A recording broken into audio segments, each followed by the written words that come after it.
You. Shut up. Yeah, you.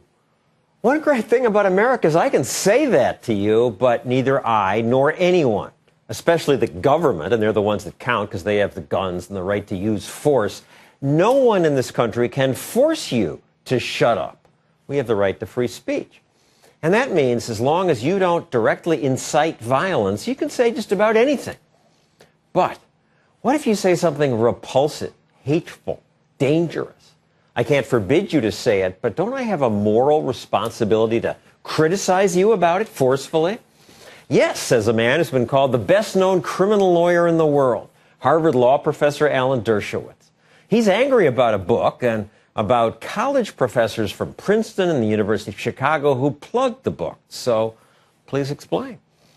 Well, every year, some nutcases publish books that say the Jews try to control the world, that Hitler was right, that the Holocaust didn't occur, that Jews killed Christian children and used their blood to bake matzah.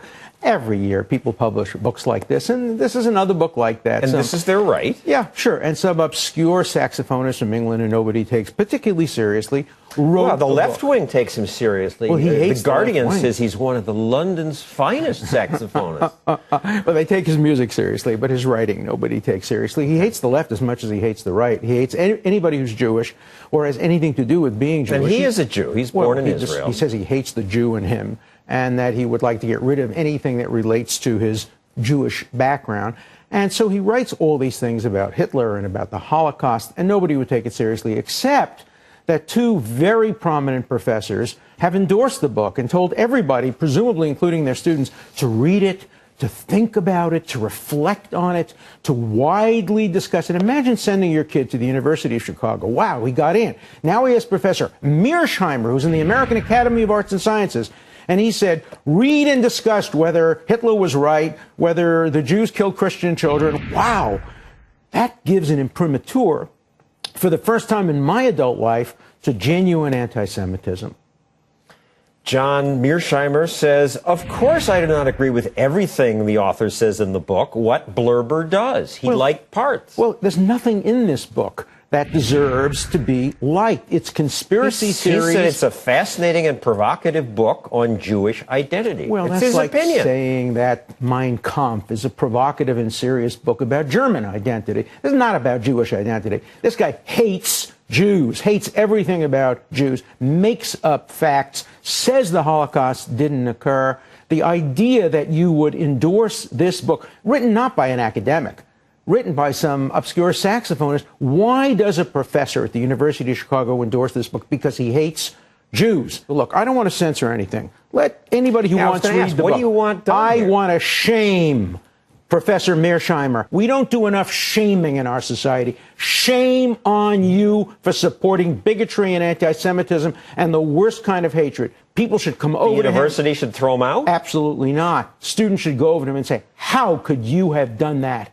Faculty members should say at lunch, how come you're endorsing a book that could have been written by Hitler or David Duke? What are you doing? Have you lost your mind? Fight speech you find ugly with more speech. Absolutely. The answer to false speech is good speech. The answer to bad speech is better speech. Let's at least engage in the marketplace of ideas and shame people for becoming complicit in the oldest bigotry in the world. If anybody endorsed a book which had views like this about black people, about gay people, about women, they would immediately be I know you don't want to shaming. plug this book, but we should give the title since we're talking about it. The Wandering Who, Study of Jewish Identity Politics. It's not about Jewish identity politics. He says the Jewish religion is the most dangerous religion in the world. I mean, this is the kind of junk that you expect to read on neo-Nazi websites. By the way, neo-Nazi websites love this book. He is a hero to the neo-Nazis. Why is he a hero to John Mearsheimer? Why is he a hero to Richard Falk? Why is he a hero Richard Falk is a to professor Brian at Leitner? my university, Princeton. He responded to our email. Mearsheimer didn't. I endorsed the book as a story of the quest for Jewish identity, not as a narrative with which I approve. I've never taken anti-Semitic positions. Yes, he has. He has taken anti-Semitic positions, number one. Number two, you don't do that on the cover of the book. A transforming story should be reflected upon and discussed widely. If somebody had endorsed the book saying that slavery hadn't occurred or that there were no rapes ever against women, they would be shamed today. And I think the university and its students and its faculty ought to shame these professors. They ought to understand that what they've done is cross a terrible line. Ignore the author of this book. Ignore the book. But don't ignore Mearsheimer. Don't ignore Falk. Some people might say, what are you so uptight about? Anti-Semitism seems to be decreasing in the United States. The ADL did surveys since 1960 asking people, do you agree or disagree with this question? It's gone from 40% believing things like Jews are more irritating down to 17% today. Well, that's a good thing. That's a good development. It's not true around the world. It's gone up dramatically in France, gone up dramatically in England, gone up dramatically in many Arab countries and in many parts of the world, and increasingly being accepted on some college campuses today. There was some of that in the Occupy Wall Street demonstrations. Here's an interview with a union teacher in Los Angeles. The Zionist Jews who are running these big banks in our Federal Reserve, which is not run by the federal government, they need to be run out of this country. So I assume that's a fringe comment. Most of the people don't agree with it. So what? There are all kinds of nuts in the movement. There's a difference between a fringe nut and a distinguished professor in American Academy of Arts and Sciences and another distinguished professor who used to be the rapporteur for Palestinian affairs for the United Nations. But remember what that woman said. She said Zionist Jew. She didn't mean Zionist Jew. She means Jews. But you can use the word Zionist today when you mean Jews. And he says in this book over and over again, Zionists are Jews, Jews are Zionists, it's all the same thing. You know what he calls the recent credit crunch? The Zio punch.